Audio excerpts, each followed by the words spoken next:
Good afternoon. Coming to you a little bit later today. Been a busy session. We got Madavi and Mate here.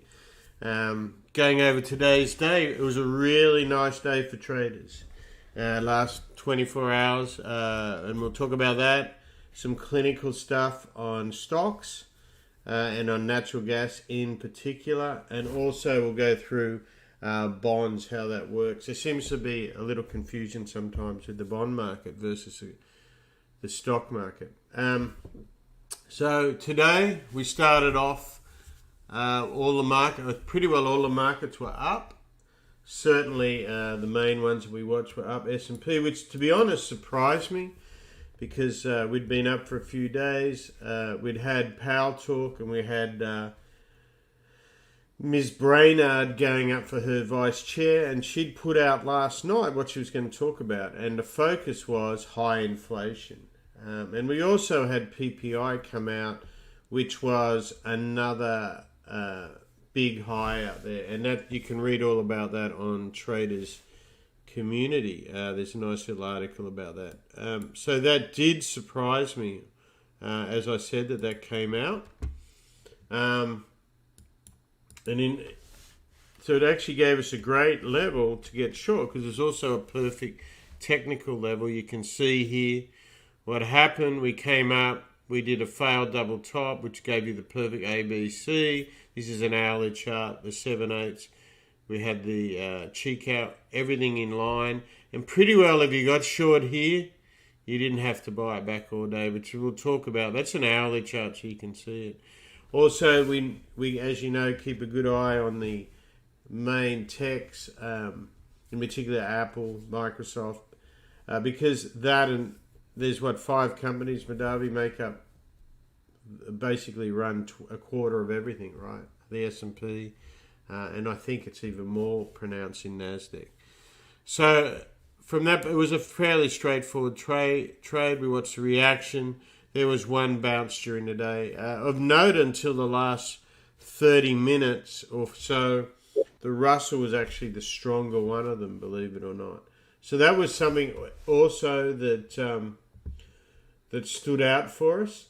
And then as far as non-stock markets, so in particular natural gas, I mean, you're going to not get a more clinical KnovaWave setup as what you saw on that up and down. We talked about it, the risks of it being that high. It was a perfect plus 2/8, and lo and behold, it doesn't take much with a weather switch because everyone gets one way.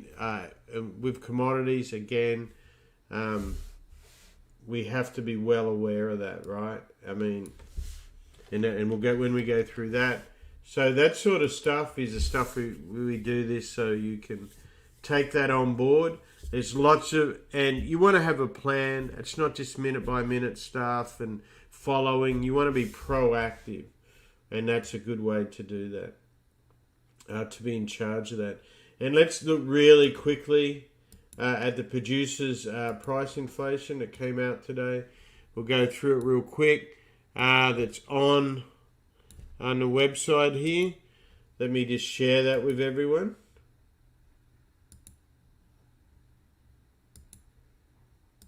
And you can see, so we had the highest inflation today. It was up to 9.7%, which is the highest since they started, which I found surprising that it says, though, that they hadn't had the record since 2009, or they were keeping records. But the thing that was bearish for me, and it's written by Helmet, is that the number was only lower month on month. It was 0.2 month over month when actually 0.4 because of lower oil prices. Well, we know since then, oil has gone hard in January and the rest of December, and so is natural gas. So when we come to January's number, unless that all falls out of bed, that's going to be high again, right? So that's significant there. That's the one thing that's important there to really understand and take in. So if we look at processed goods, that was up 24.4% in 2001.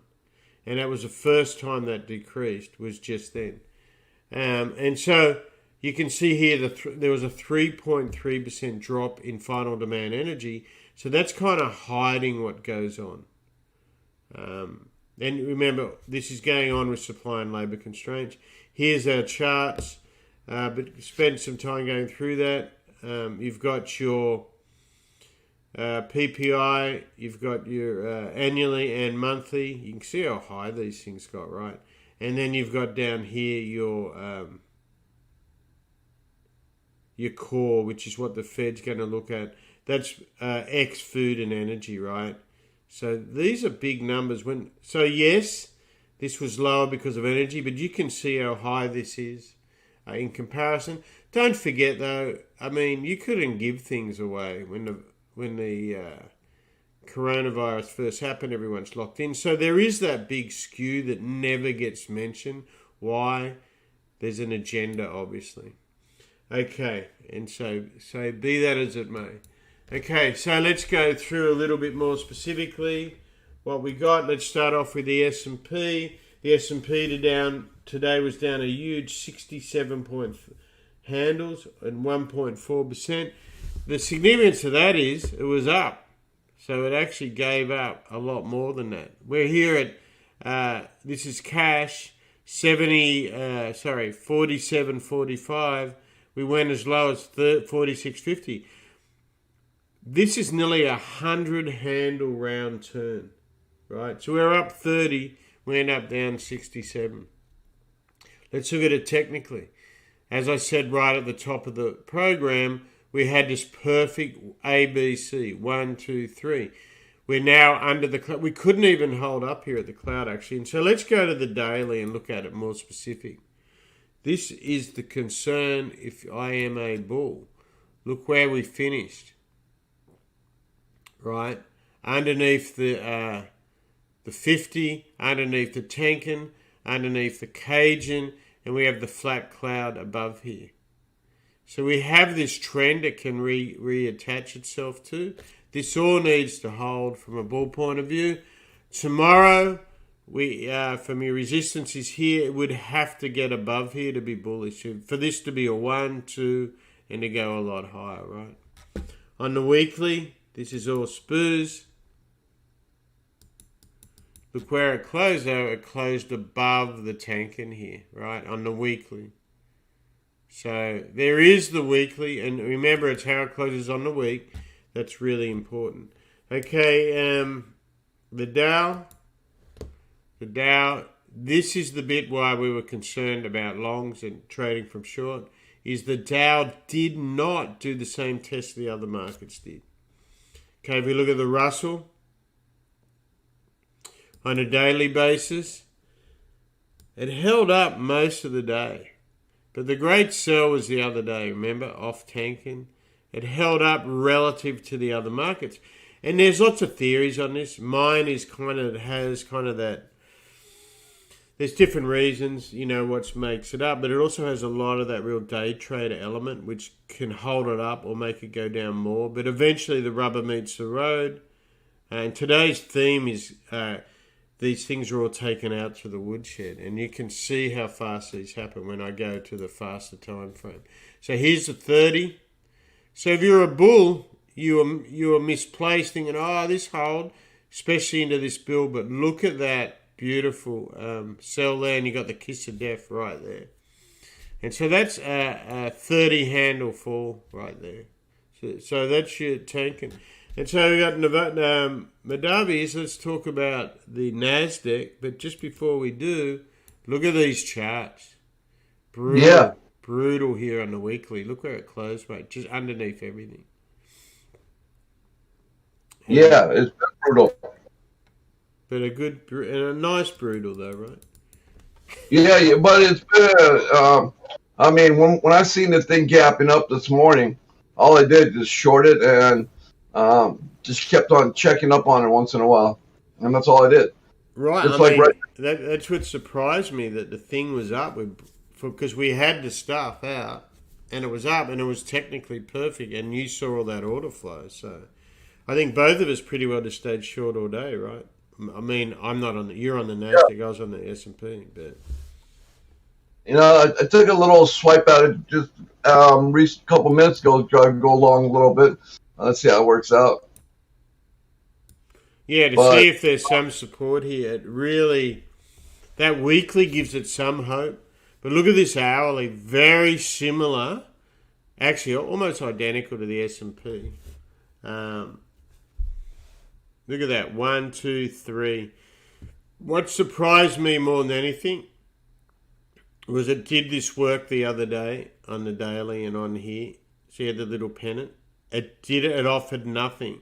It had a bit of a respite here off the 50.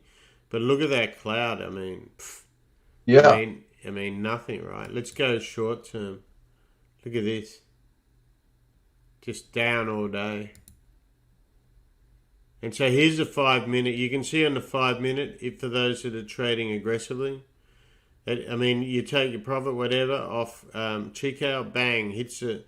As soon as you get red spugs, here was your big sell, tanking through the cage. And again, if you wanted to add to it, however, I'm not, everyone trades different.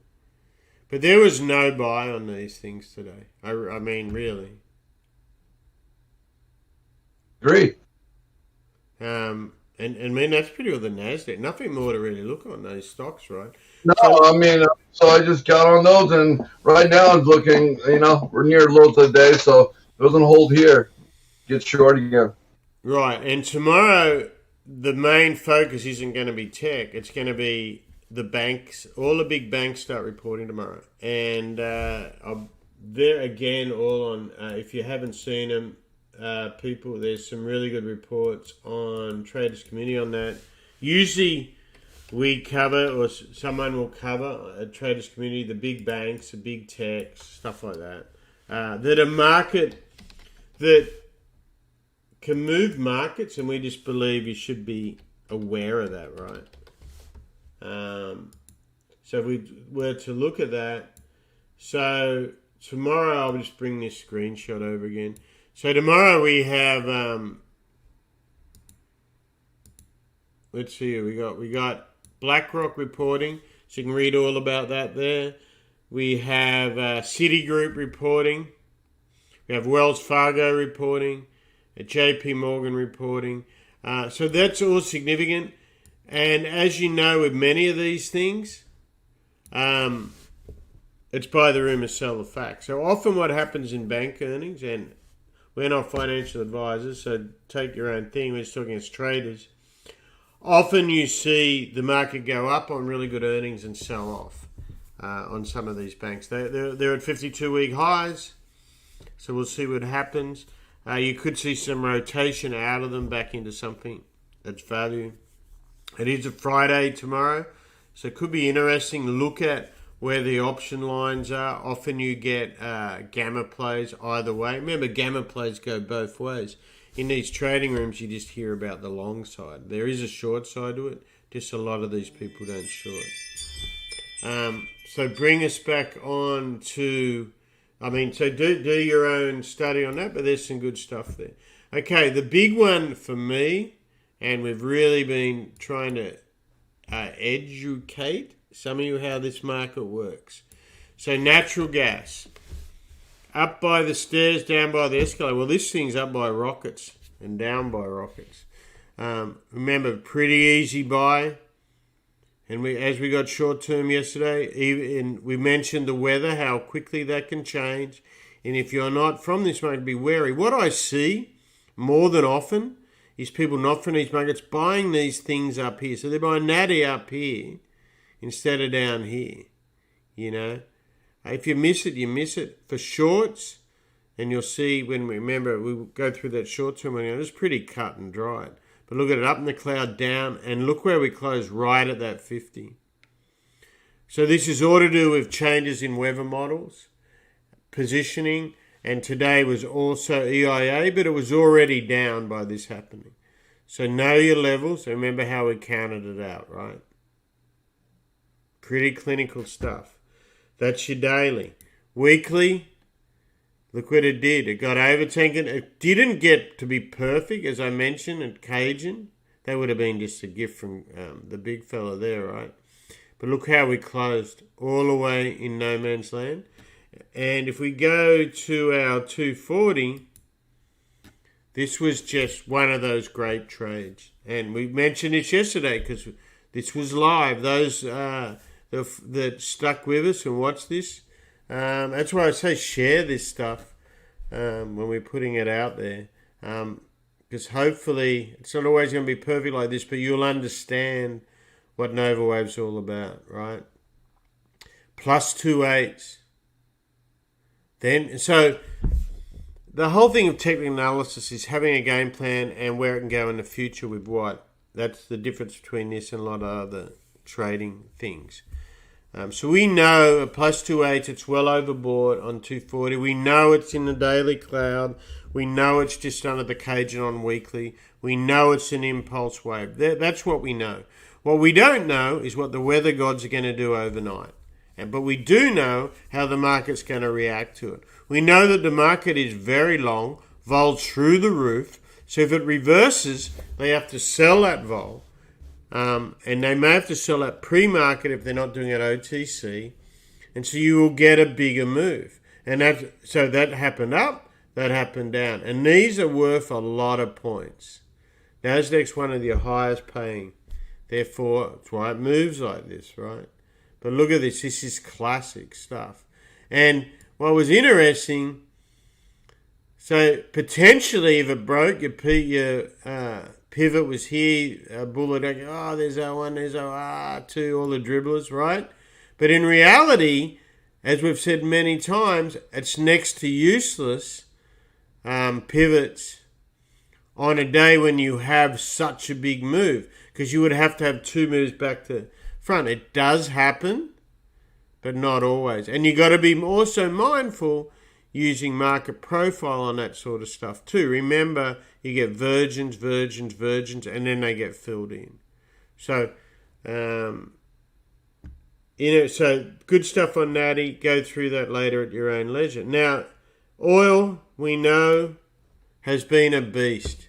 And we pretty well, I think, I'm not sure where the settle was. Did we close up today? No, we ended up closing down today at 81.96 was actually the settle. I'm looking at the time frame and versus the pit. So, but we still traded in this mood. Remember the bear, this is a 3 or 5, right? Respect that. We close over our 80.55. They're very clinical. Daily. So daily, again, overbought, plus 1.8. So you're already in. So you're looking, you got to be very careful buying in this sort of thing. So I'm not a FOMO guy, right? If you probably worked that out by now.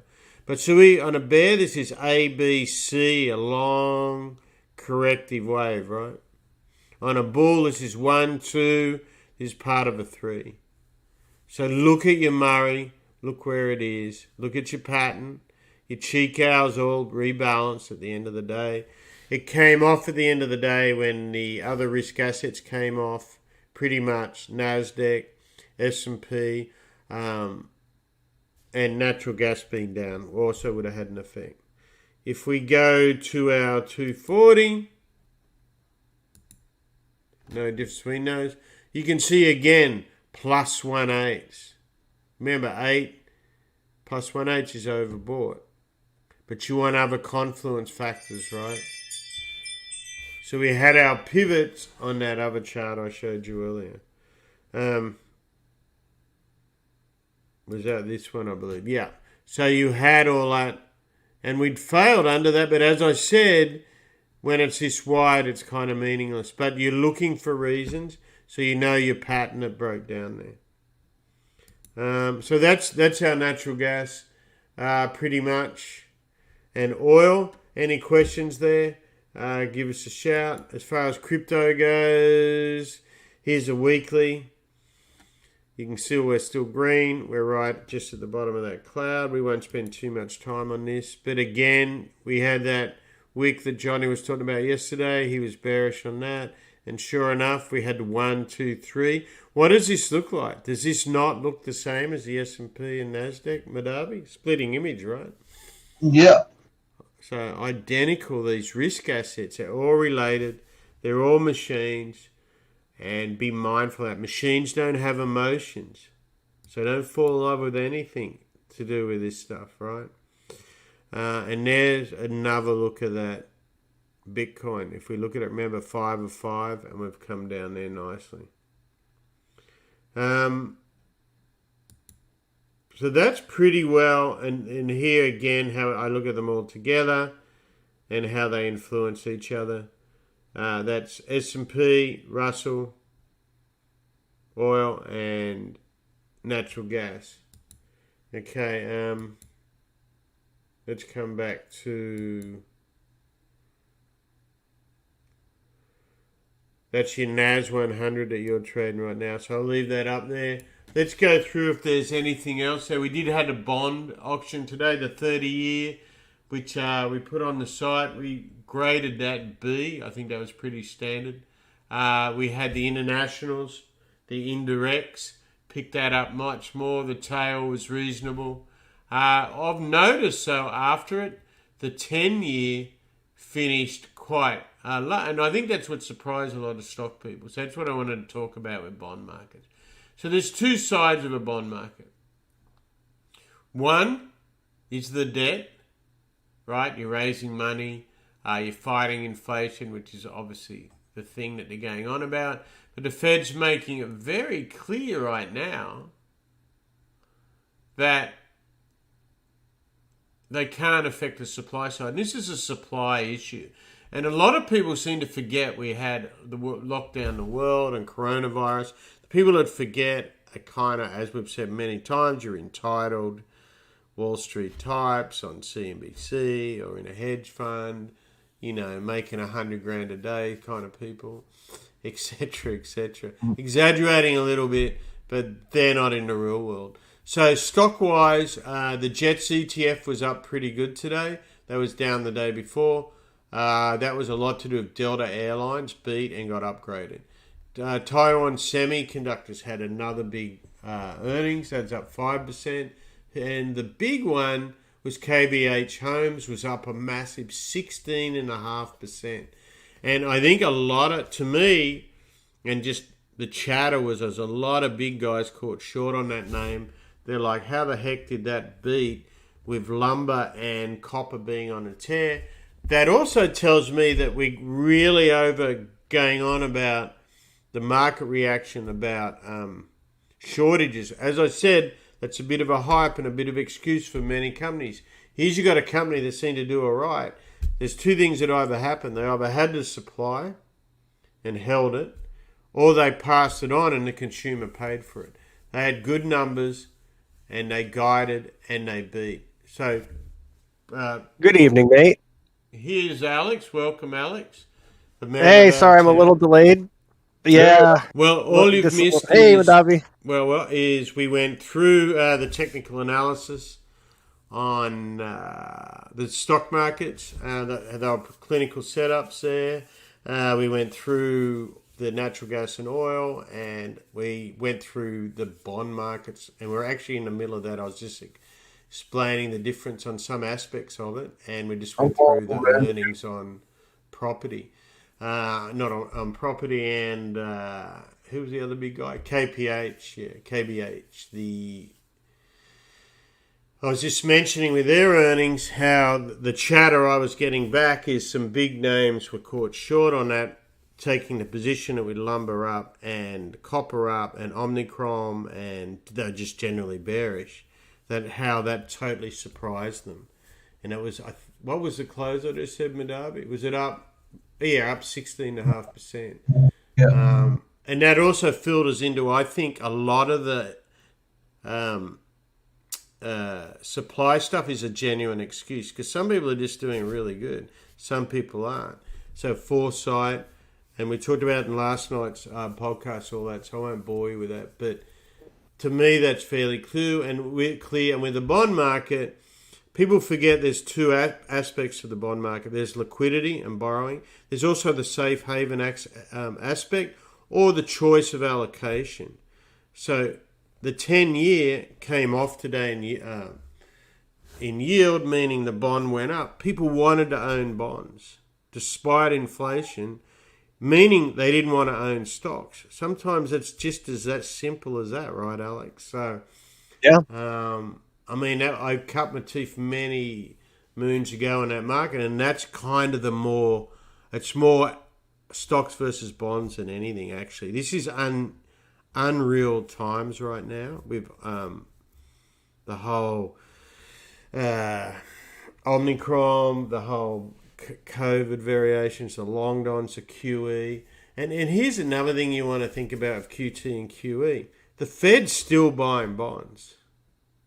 Right? And actually, I think I don't know if I put it on Twitter or anything, but it's on the website, is that they're actually out doing their, let me see if I got it to share, but they're actually put out today what they're buying in January and February. They're buying 40 billion, which may seem strange, given all we hear about is transitory inflation is no longer, and we're going to buy back bonds. So just remember that the Fed is constantly buying, and just how big that balance sheet is. It's trillions, and we're talking about tapering 40 bill, and they're out saying what they're going to do. So it's not a given what they're going to do. And Alex has a really good term, trial balloons. I'm pretty sure that's your term, right? Because you do it, but it's like I've probably heard it, but yeah, I've been using it a lot. Well, I'm giving you the credit for it because I wasn't aware of it. All right, but it's very much a warning or a test phase, right? It's like you go fishing, you throw a bit of chum in the water, you see if the fish are biting. I mean, it's exactly what's going on. What was in it, and before you came in, I was talking about how I saw today Short and Madabi the same thing. We both saw the same thing. We're like, hang on, Ms. Brainard's come out last night saying she's going to go hot on inflation. And actually she wasn't as hot as what we thought, but she still was pretty hot on it. You had PPI, which was lower on the month, but still the highest since they've been taking records. And it was only lower because of oil. And it was at a perfect technical setup, an AB, plus 2H, plus 7H. I mean, and what did I do? Just remember I just shorted and stayed short all day. There's no reason to buy it back. The only one I ever bought was even looked like a buy was Russell. And Apple was the same thing. Once Apple gave up 76.5, it was...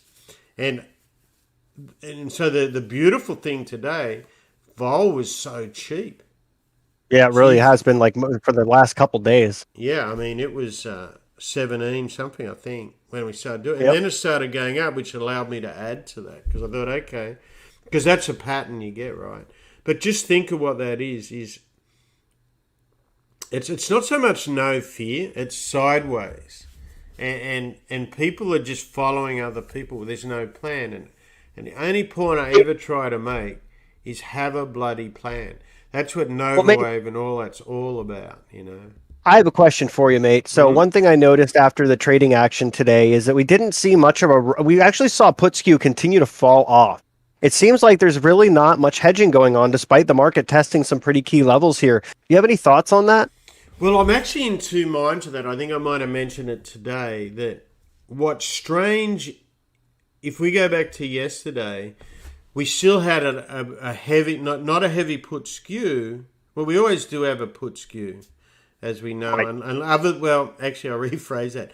Other than when what we call the gamma plays, or it's more the punter plays, where they just buy the offer and push the core skew up. Like we see that in the total punt plays. Obviously, GME is the famous one for it, but we saw it in. But at the index level. Sorry, mate. But at the index level, we generally have that put skew after the 1987 crash. In fact, always since then. And so 87, So every now and then you get this strange phenomena. So if you go back the start of this week, in fact, it started the day after the minutes. The minutes, there was a little bit of panic selling, but that was just reactionary. But once that took hold, the put volume, the open interest went ballistic, and a massive put volume, right? And to this day, we still have this. which explains why. So the vol collapsed. Was it yesterday? It just collapsed. Like, I think I did a chart somewhere. In fact, we got it here somewhere. Let's have a look at that. I think it's on this one. Yeah. So here's the VX. So yesterday, and this, I think this will help with the question you got there. So this is yesterday. So this is volatility's up, down, and this doesn't look like it's updating today. But here's the move I'm talking about. So when we had this is the panic, and we got up to 2050 here on the VXX, and then we just sold off non-stop for 2 days, right, until today. So for some reason, there's an issue. I'll have to bring up Sierra. You see how that stopped? Because this ended up around 20, right? So anyway, we'll change over that in a minute. The point I'm trying to make is this here did not... So typically when you see this, you see the skew tighten up, right? And particularly the volume. In other words, they're buying their puts back because they're going, dang it, this isn't... You know, how we've been in an upswing since, 2 years? Since that, well, longer, really. Since Adam was a boy, really. Yeah, really. Since 2009. Like non-stop, but they take profit. What I noticed here, and that's why I was bullish for a couple of days there, was they weren't buying their puts back. So they're losing that money. And we saw that today. So just bear in mind this went up. But this is why and you, remember, you became bearish as well. We're all bearish. Yeah. Because we started to see this phenomena.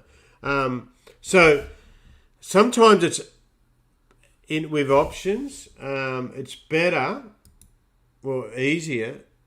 That's France. We don't need to look at France. But it's just to think logically what's going on. Okay, it's the start of the year, record highs at the start of the year, and we all just got racked. And then all we've heard on TV is bears. Bear, right?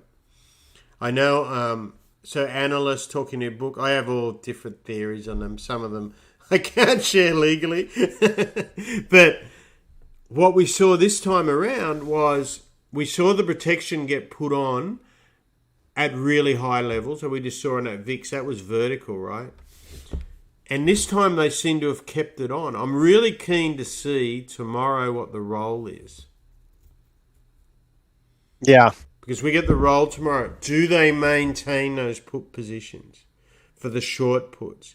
So today I was able to purchase SPY puts and Apple puts with a tight spread, remember, and they were really cheap vol. And the same, even more so on the Russell.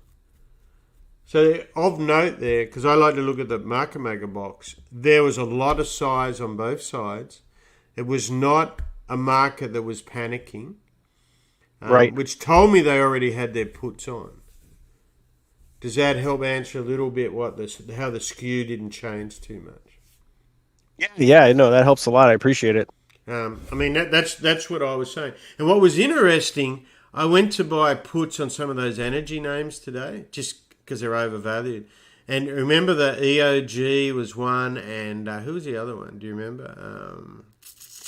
Apache, crazy wide spreads. So, two things that tells me. One, there isn't people participating in protection, which it goes back to your earlier question, are they participating? I think they are in the indexes, but they're not on individual stocks. But then that will affect the indexes, of course. Right. Exxon had like a normal spread, 1-2 cents. And that was the only one I ended up doing. I don't like big spreads if I can get hit in the middle, but I'm not going to if there's no players. Market makers aren't going to go across generally unless they want to do it themselves. And actually, we're watching Nasdaq. It's sold off here back to the lows. So we did get to 20, right?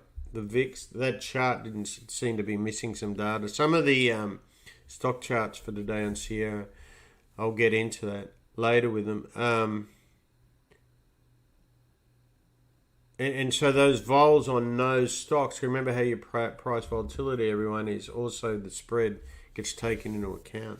So that explains that. But I'm shocked how the market's really bearish every time it starts to move down.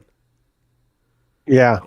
I mean, it's been like that for 2 years because a lot of us that have seen crashes, this is the one. This is the one, right? And there's so many people calling for the end of times. And usually when it pulls back, I mean, we're at record highs. We're 100 and, how many handles? 150 handles from all-time highs on the SPOOs. Right. And we're immediately bearish. I've never seen that. I mean, this could be... The different thing is, this time, maybe everyone is aware and educated and open-minded, and this is the top, and they're all going to get it. I just find it hard to believe that's going to happen, you know? Yeah. It seems unlikely. I mean, consensus view is typically wrong. Yeah, I mean, I was just surprised, but the market is opening up. So it did open up today. So that's surprised. So there's a lot of things that make no sense. Like, why was that market up this morning? When you had CPI, you had PPI coming, you had Brainard talking, and she'd already said what she's going to talk about. So my only real answer to that, the same thing happened the day before, and it's happened every day on the Russell, is that people are just totally sheep at this point and just following where the market is. So the market's reacting to the market price, like pure price reflexibility. That's the only thing that makes sense right now. Which made me... Normally I would stay short, remember, overnight on a move like that? Yeah. I took profit because I'm like, this could easily be up tomorrow just as much as it could be down. I mean, it should just go lower. Particularly Apple just broke its neck today, right? And I'd share that, but I have to log on to my other charts to share that one. For some reason, there's not a very good ad for Sierra, this one, is it? No. But you can see here on the SPOOs. So that's the problem you get. And in a market like that vol chart we just looked at, was it on this one, wasn't it? Is this vol? Yeah. So in a market like this, if you don't take profit on your options and it goes sideways, you can be right and lose money. Yeah. Because we're back up here if this was working. So if this comes in tomorrow around here or just up or down a little bit, you could be right and you could have sold it for, 20 cents higher or whatever your strike is, argument's sake. That's the other thing. But when vol's this cheap, optionality is a very good asset and much safer than futures, in my opinion. I know people have a different view on that because of convexity of it and everything, but that's what I'm saying. Certainly safer than shares if you know how to put on your spreads or your call or put positions. You can take less risk and get the same amount of exposure via options. So something to consider, when we have this sort of leptokurtic fat tail risk distribution in the market, you see it on days like today where one side dominates the other and they just completely take control of the directionality of the market. And it goes pretty fast in one direction. And it can just as quickly go right back the other direction just as rapidly and really hurt both sides of the process, the bulls and the bears. So this is not a market that is incredibly forgiving, if you're using leverage and if you're caught on the wrong side of it. Right. And what happens when you're doing futures or stocks, you something, in other words, the underlying asset, it's very unforgiving. There can be a bit of fat in the futures, in the options. Yes, sometimes you should have got out. I mean, I talked about, remember I missed time the close today. Here's a lesson for you, everyone. So I'm on a few boards of different things and it's start of it. And my phone kept going off and I looked at the phone quickly and I thought the market was, 5 minutes to close? It was another 15. So basically if you're the right, and so this was a costly mistake. It just cost me profit, but... basically when something's in a destruction mode, it will go right to the close in options and futures almost all the time and in stock. And we're talking here, and when I say stock, I mean stocks that are less likely to be manipulated, like your Apples and, your big caps. And in that last 10 minutes is often when the move of the day happens, the down and then up. The same thing happens on the up, right? But you'll see it obviously around when they're window dressing. But today you saw that more than ever. So a lot of big guys just trade that last 5 and 10 minutes. I mean, because guess what? Volume is massive. If you're trading something like the Spider options, you can do 1,000 like that. Bang, bang at your price. In something like Apple, you can do hundreds. You can probably do thousands. I've never tried thousands on Apple. But, I mean, so in other words, they're all coming in because they got to settle, right? And it also tells you that they're all long. Not all, but obviously when we're not we can't be the only ones that saw it coming. But there's a lot that if you've been buying the dip for how many years, you're going to try every day, and then they got to settle up at the end of the day, you know. Right. Here's another market I want to look at.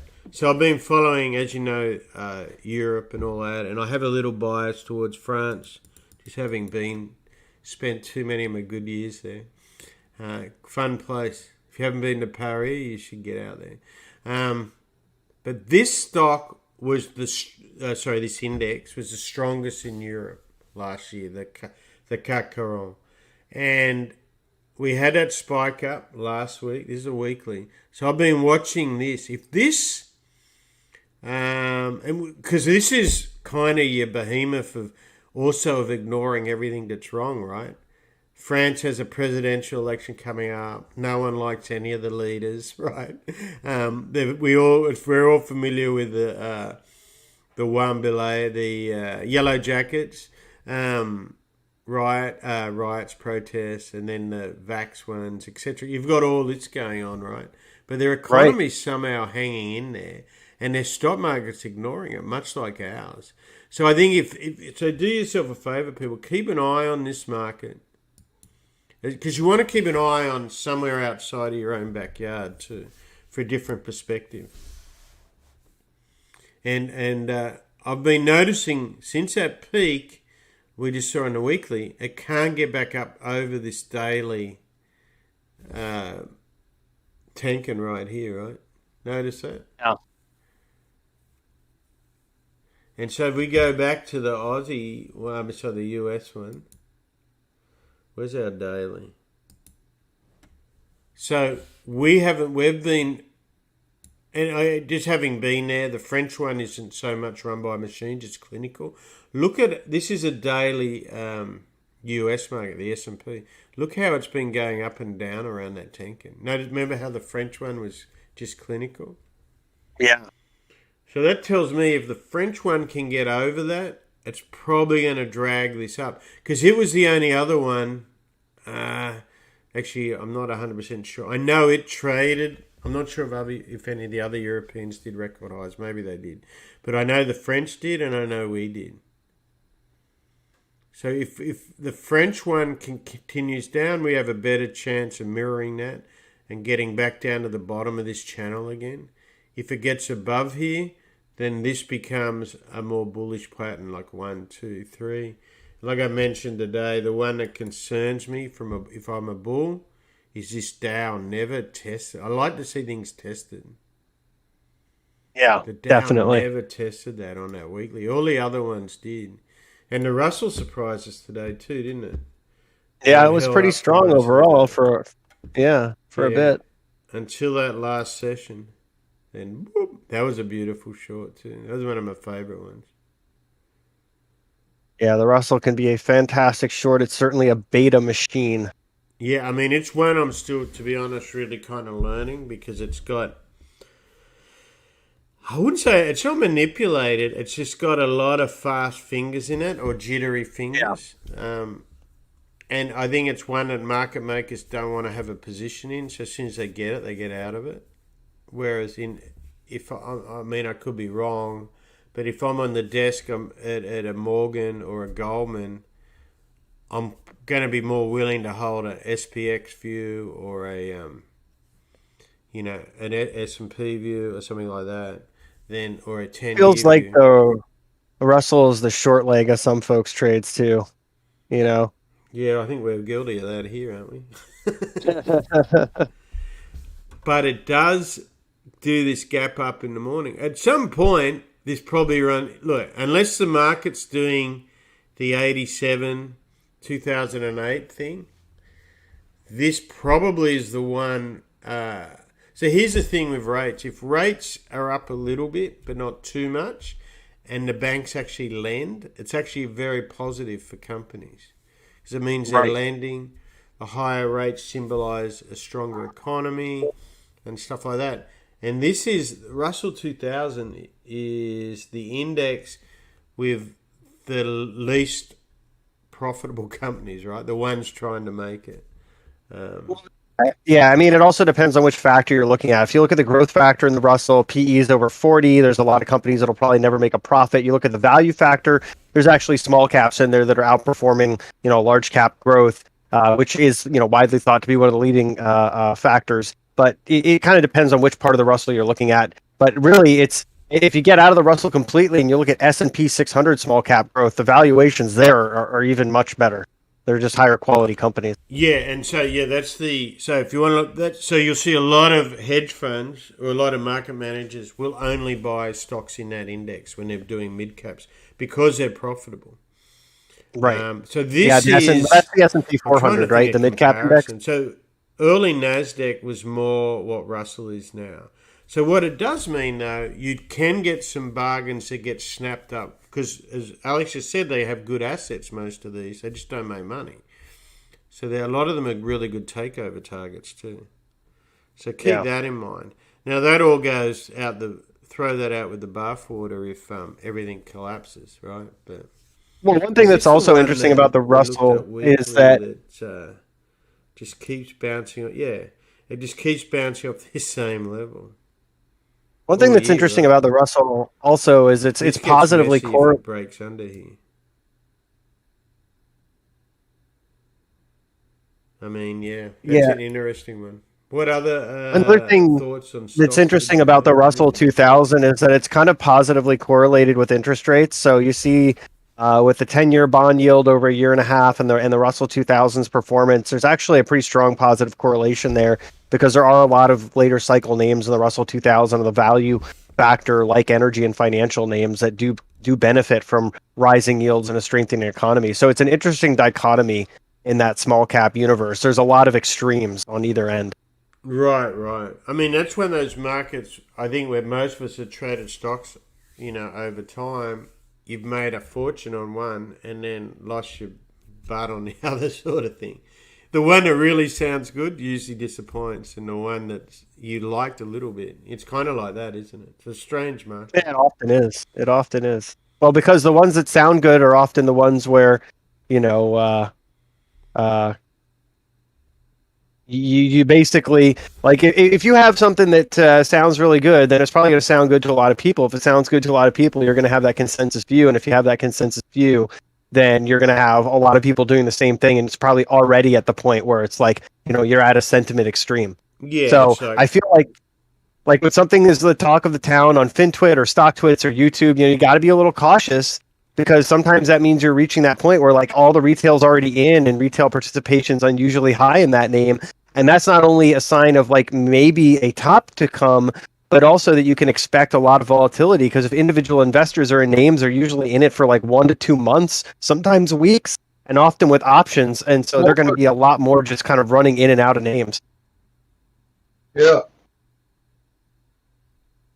Yeah, I mean, you had something, Madavi? Oh, no, sorry about that. I'm just getting the door. Hold on. Let me mute this. So you made you had a great phrase today. I forget what we were talking about. We were talking about, I think it was FinTwit and stuff like that. But confirmation bias. Yes. I mean, and so people hear what they want to hear. I mean, so when it involves money in that, they don't want to be wrong.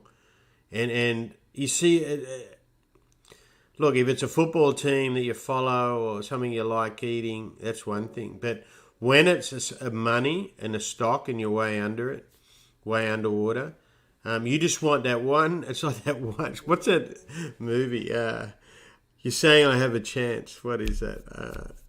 How can I not remember that? Yeah. But you just need that one thing to justify. And that's the danger when people are all in, things are one way. And that's why Elliott Wave is, if you understand Elliott, it's so good. Because you'll understand the herd mentality.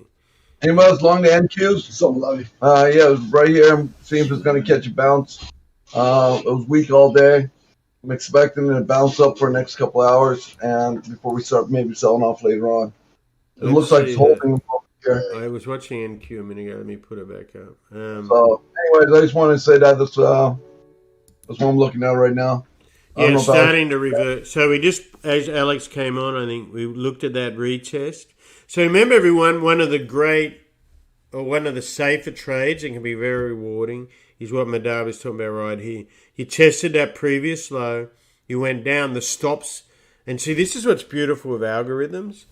If you kind of know what they're doing, so remember them both, they basically are all math-based. There's three things: math-based, predatory. Let's just call it predatory high-frequency trading, and that's trying to force stops, or they're news-driven. So here's a classic predatory one. It presses the stops, it gets them in, there's no follow-through, goes the other way. And if you buy that, you know where you're wrong because stops keep going, right? Versus. Yeah. So that's now who knows where that goes. I mean, I'm flat overnight on all this stuff. And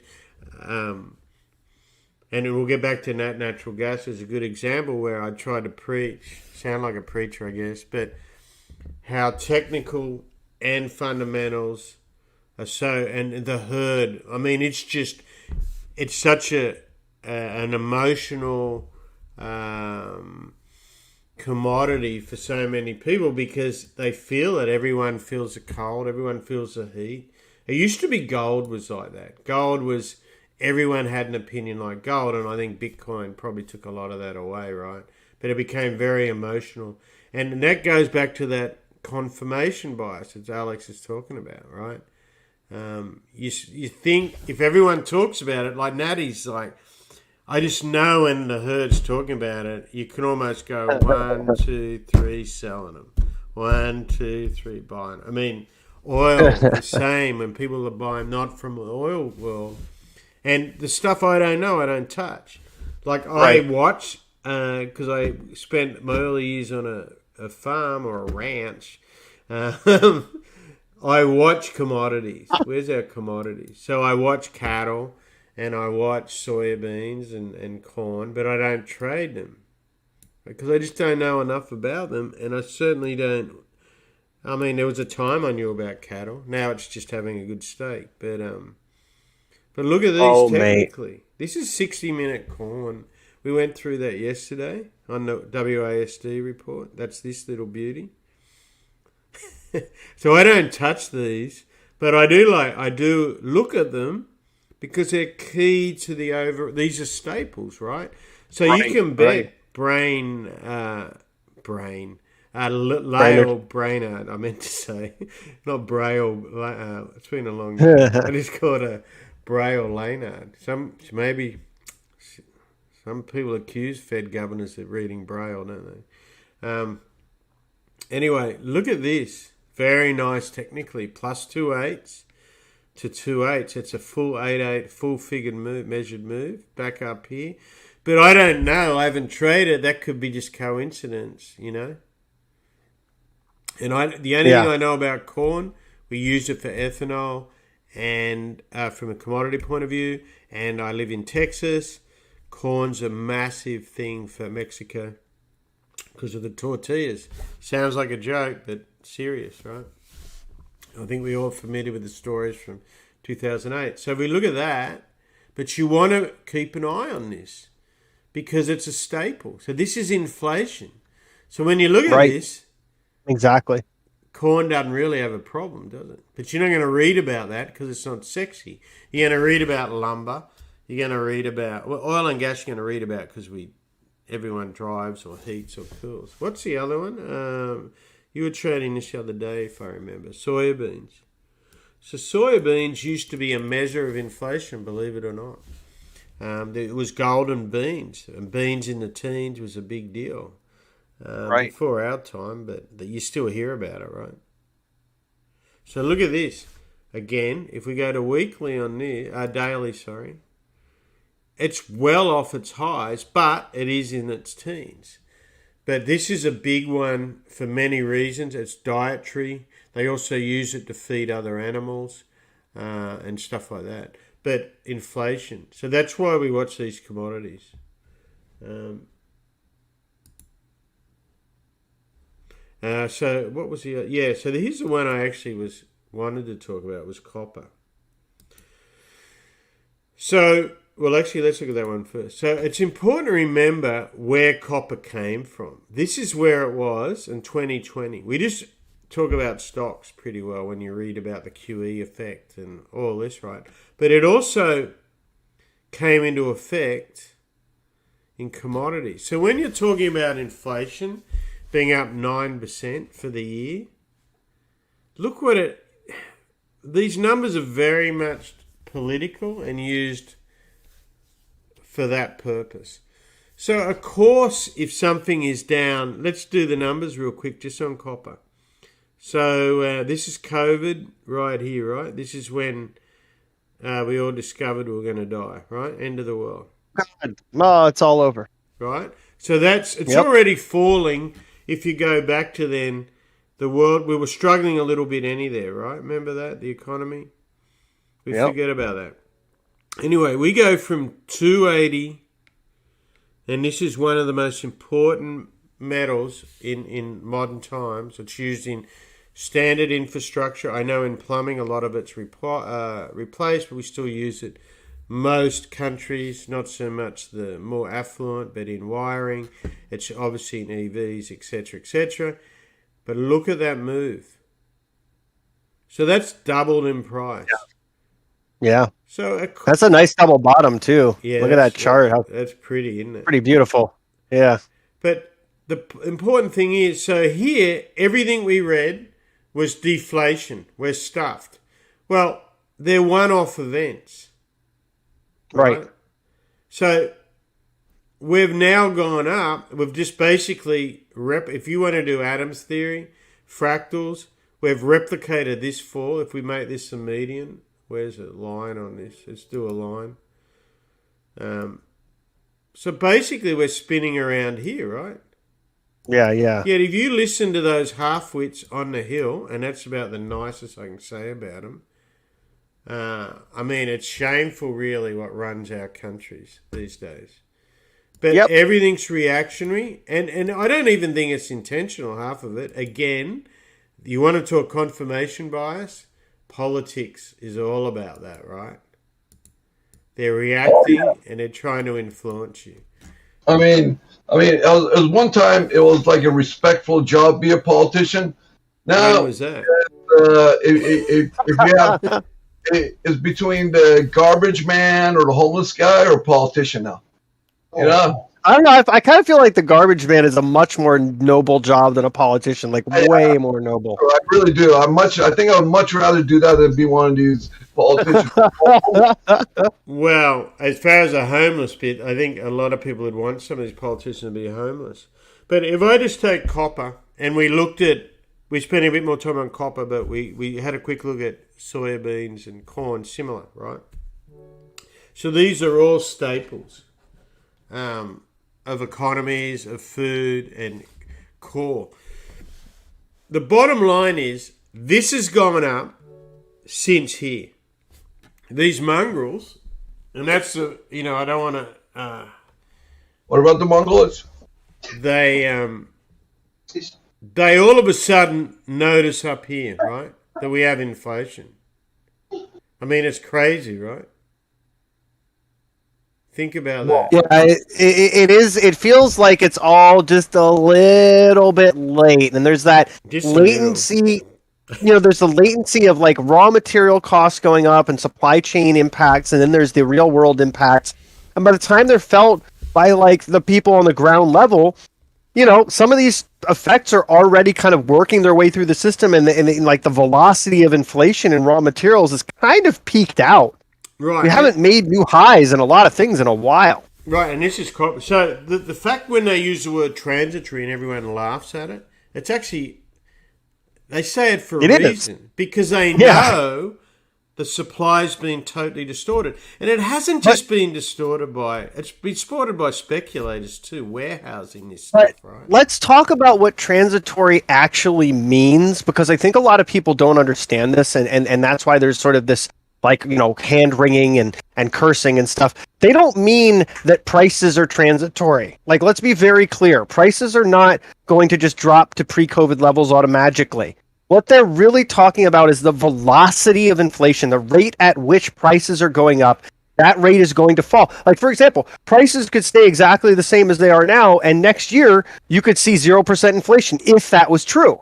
But prices are still high. So, they're not lying. Inflation, the velocity of it is transitory. And by definition, the math is going to be able to work that out. We're going to start to see that in future economic prints unless there's some kind of vertical takeoff, which I don't suspect. In fact, I see quite the opposite.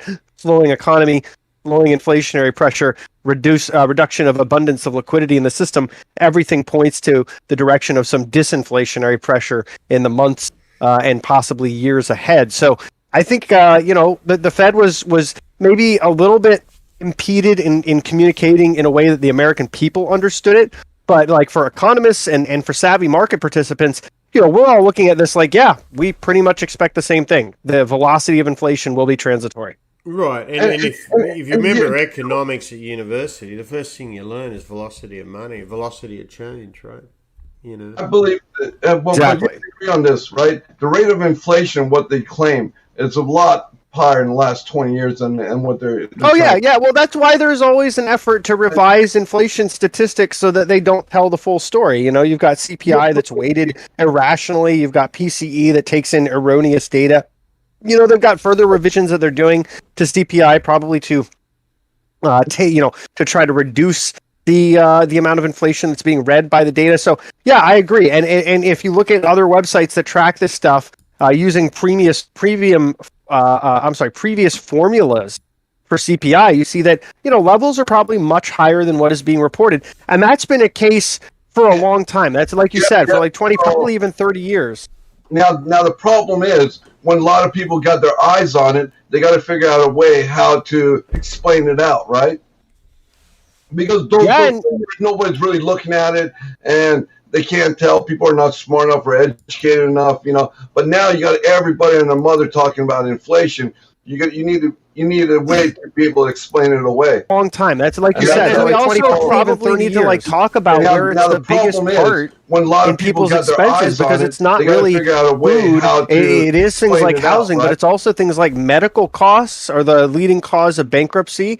And then you've got things like student debt, which can't be discharged, and medical costs and student debt are rising at 2 to 3 times the rate of inflation, the cost of tuition and the cost of medical care. So, you've got other factors that, even though there's a lot of talk about food and energy, there's factors in the service part of the economy that are absolutely just off the charts inflation that we really do need to address. And we actually have the capacity, the government does have the tools to address that type of inflation, actually. Where it shows up, a lot of people who are on set incomes and or welfares and stuff like that, and it really shows up there a lot, especially even $5 to $10. It really shows up in those types of people's lifestyles. A big deal. Well, the big thing's the disconnect between Wall Street and Main Street, isn't it? But the other point I was trying to make is these inflation numbers are also distorted very much to the high side because they're coming off a negative base. It's not as if they're up 10. Let's call it 10%, 9% for ease. It's not as if it's up $10 from zero. It's up $10 from -3 or -4. So here's the big. And we talked about this yesterday. The biggest thing, the biggest thing by so far. In fact, there's 2 numbers that are really big. One is used cars and brand new cars. The other one is energy. But they can't talk about energy Because like we said yesterday, you can't say I own Exxon stock at certain cocktail parties in New York City or in London or anything like that. So and they also can't say, how did we follow this 16-year-old girl from Sweden who knew everything? They can't say all that, right? People are dying from this cold, dying from this. So they can't say inflation is the direct result of very, very poor and frankly negligent economic policy, populist policy, and automate their buddies' money on certain things. That's why it's here. It's why where we are. And to give you an idea how if you take the United States, how obvious this is when you had the President of the United States come out and do two things. One, blame it all on American oil companies that oil was high. After, when this dude came to power, first thing he did, in fact, I think it was the very first thing he signed, was to stop exploration and production on U.S. federal land. Second one was stop, I mean, there could be a few others in here, but pretty well the first ones was to stop a pipeline for Canada. All without any thought or reason, and this is all to do with this other stuff. And lo and behold, he gets in power and blames all that on the oil companies, the natural gas, whatever, energy companies. Bear in mind that America had become self-sufficient, pretty much, that oil was then, and I don't want to sound like some fossil fuel bloke, but just common sense, that it had become a massive bit of a debt-ridden country. $80 billion was the last trade surplus. Deficit for the United States. This is all under his watch, but we can't talk about this, so let's drag him up to the hill. And you know, people like, and it was a question that was put to Brainard, and Brainard knows that the next, and do yourself a favour, people, go listen to that hearing today and listen to the stupidity and ignorance that comes out of these so-called decision makers on Capitol Hill. And Brainard, to me, I was impressed with her. Very down the line, non-partisan, spoke, very forthright. When stuff that was being said to her, remember, an independent Fed is what they want when it suits them. Get your head around that. Right. Yeah, that's really important because you like one thing that I want to dive into just a little bit, and we want to be mindful of people's time, so we're not going to go on for forever, but we do tend to prattle on and we have fun. We're all friends. We've known each other forever. So, the Fed is in a very precarious position because they're not used to dealing with inflation. Like really no one in the current Fed regime has ever dealt with inflation in this form, in this velocity. Secondly, one of the causes of this inflation that we're facing is supply chain disruption and cost push inflation as a result of rising costs of labor. And that's not really something the Fed has the levers to pull to be able to address, at least not in a short-term manner. I mean, the buffer effect from when the Fed changes policy and when the economy actually experiences it is anywhere between 6 and 18 months. And so that's another thing to factor. Like they can raise the cost of capital, sure. They can reduce the price of assets. Sure, they can do that. They can slow the economy and they can destroy some demand. Can they fix a port in China that's closed because of COVID? No. Can they move trees in a Canadian forest closer to sawmills to try to reduce the cost of lumber and some of the bottlenecks that are causing it to be more expensive? No. Can they make up for that deficit in the supply of copper that Mate talked about? No. There's all kinds of constraints and can they make up for the lack of production in energy, as Mate also has discussed? No, they can't, right? So there's a lot of things they can't do. And so the levers they have are really how fast they taper, how fast and how high they raise the Fed funds rate, and whether they do quantitative tightening, whether they run off the balance sheet, and at what velocity do they do that? And do they stop? And do they stop in time? Or do they completely run off over $8 trillion of balance sheet assets? And so, there's just a lot of things that they can do, but this isn't going to necessarily rectify the imbalances in the economy. And while you see the sort of inflationary pressure, like inflation at 7%, unemployment at 4%. At the surface, it looks irrational that anyone would say it's not time to just go full into, tightening mode. But on the other side of the coin, there's a couple of countervailing forces. For one, the Fed has that dual mandate, and labor force participation's at historic lows. The labor force participation rate's not great. Real wages continue to dwindle. You've got a whole component of the labor force that doesn't want to work because of COVID. You've got other folks that are retiring early because of a nice stock market, at least, so far overall. And then you also have this enormous debt supercycle that's increasingly fragile. You've got $30 trillion of debt on just the U.S. Treasury balance sheet, and it's pretty much normalized at the rate of the 10-year. So people are calling the 10-year yield going to at least 2%. That's a $600 billion deficit spend on interest alone.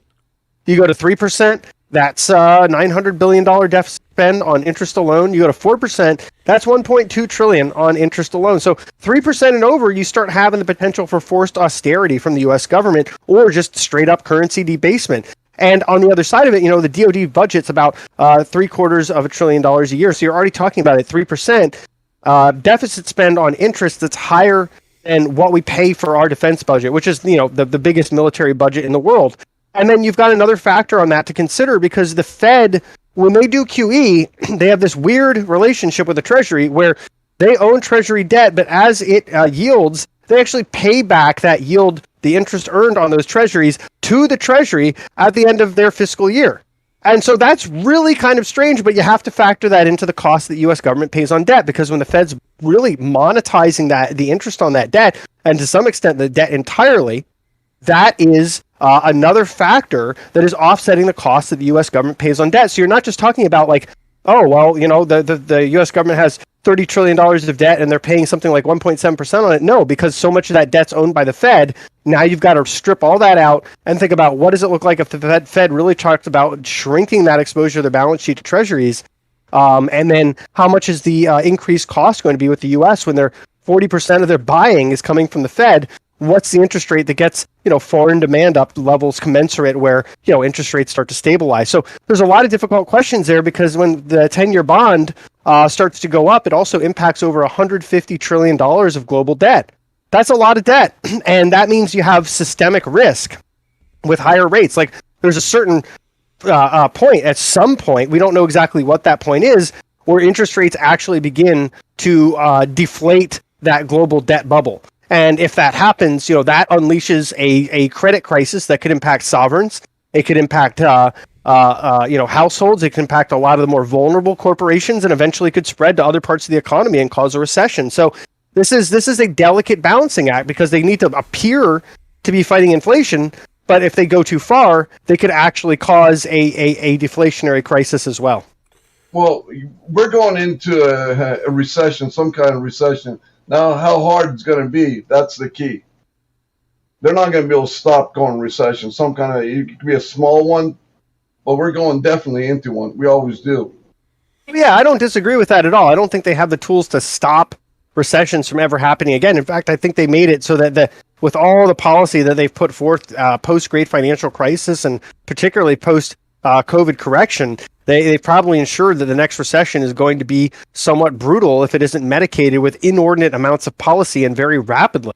So I agree. I do think we have a recession at some point. I think with the amount of leverage that's in markets, the amount of speculation, and also just the amount of debt that's out there in the world, that 150 plus trillion that keys off the 10-year, anything resembling normalization is going to cause a credit crisis, and that credit crisis can certainly cause a nasty recession. Well, here's the biggest fear the Fed's got, and why they're really worried about this right now, is because there's the unknown waiting there, and they don't know how big it's going to be and how they can fix it. There is that. Well, that's been like that since at least 2008. The Fed. You'd say since Adam was a boy, right? Right. That could happen at any time, where we don't know what it is. It could be a big ass bomb. We know it's there. We just don't know if it's going to get activated this time around, which I think it could. I have the weapons for that at this time. I don't disagree with you that we have profound fat-tailed risk both in equity markets and in components of the global credit infrastructure. And I think that is the next crisis we face. And it really is, like you said, the question is, what's the trigger and how bad does it get? You've got over 3,000 corporations that with normalized rates or anything approaching that are going to be insolvent. There's a domino effect when some corporations start defaulting on their debt. It makes financial conditions tighter for others. They have more difficulty financing. Rates goes up. Liquidity becomes less abundant. Facing those sorts of returns, more investors have been burnt. So you have a lot of potential for that cascade, and then you have sovereigns. Like you have a lot of countries that are very indebted, and you have a lot of private households. So I agree, there's a lot of potential for that cascade. The question really becomes, is the Fed willing to do anything to stop it? And I think they will, and I think the ECB and the BOG will do anything. But the other question is when, right? At what point in that crisis do they actually respond? I think the big thing we're missing is that, in fact, what I got out of listening to Powell and Brainard is two things. Firstly, I think a lot of it was because they know. Firstly, I don't think they have any respect whatsoever for the Congress because they know just how disastrous they are. Look at the plans they come up with, and the same was the one before, but particularly with this one. I mean, a lot of the ones with, if you go back to the crisis 2008, and then the one in COVID.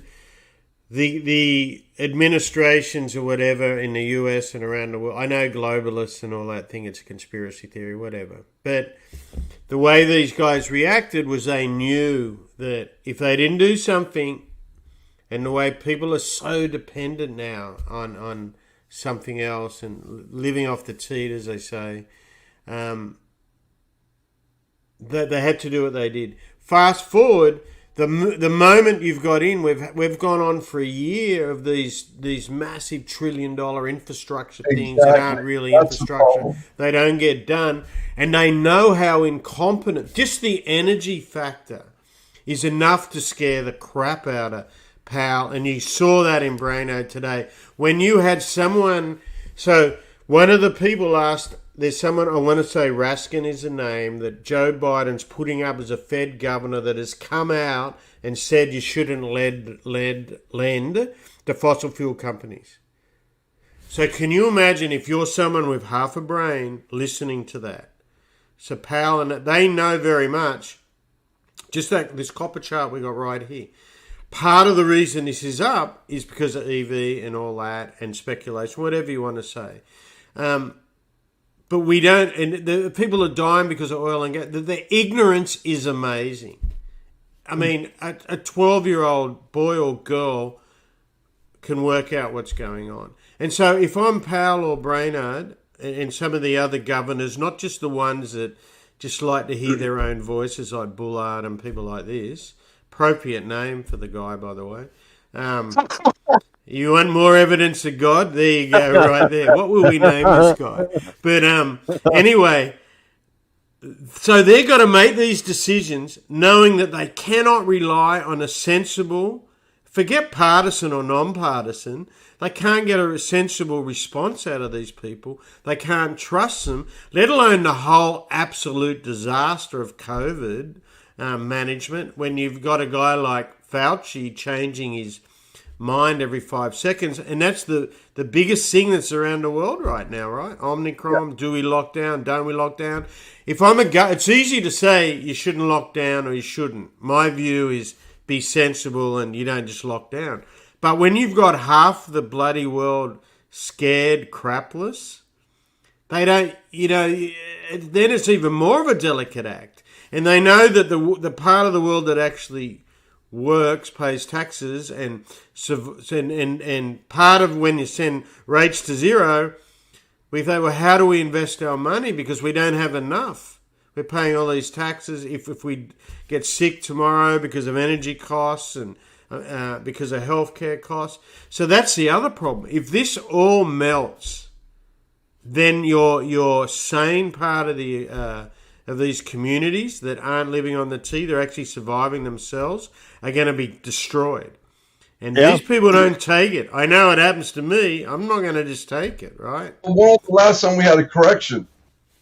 Well, they got it. So what they do, and you made a very good point last month, Madavi. You said, look, mate, we do have separate bear markets. So we are correcting. We're correcting all, and you pointed that out, and you're 100% right. So they are letting down bubbles systematically. I think they're doing a pretty good job, actually, with that. I mean, look at some of these charts. Go look at bloody Upstart. Go look at Zoom. I mean, where's the logic in any of this? Zoom, where was the logic in that, right? And then we saw that today, hitting 52-week lows. So they are systematically letting them down.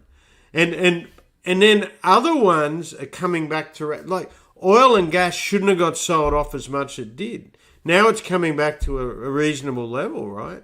Right. I mean, so you got that banks, just pick a market. So it's very cyclical, and I think we never saw that before back in the day. It was all in or all out, right? Now we got this and I think these guys aren't stupid people, right? Some of them are bureaucrats, but yes, I think they're well aware. And one thing Bernanke was very well aware of, and he made it in many of his studies, if you read through them, his big find was the most important gauge. And he looks back he was a student of the recession, whatever. But, he did look at some things. And clearly they don't really know what they're doing going forward. But one thing he did know was that if sentiment gets bad, everything gets bad. So he's very mindful of what shapes consumer sentiment and therefore business sentiment. I think where they really stuffed up was the moral hazard, but that wasn't the bankers, that was the politicians, and the judicial system, after 2008. A lot of people should have been clocking on orange and doing time, got jobs in government, got bonus payouts in the States. In other countries, some of them got put away.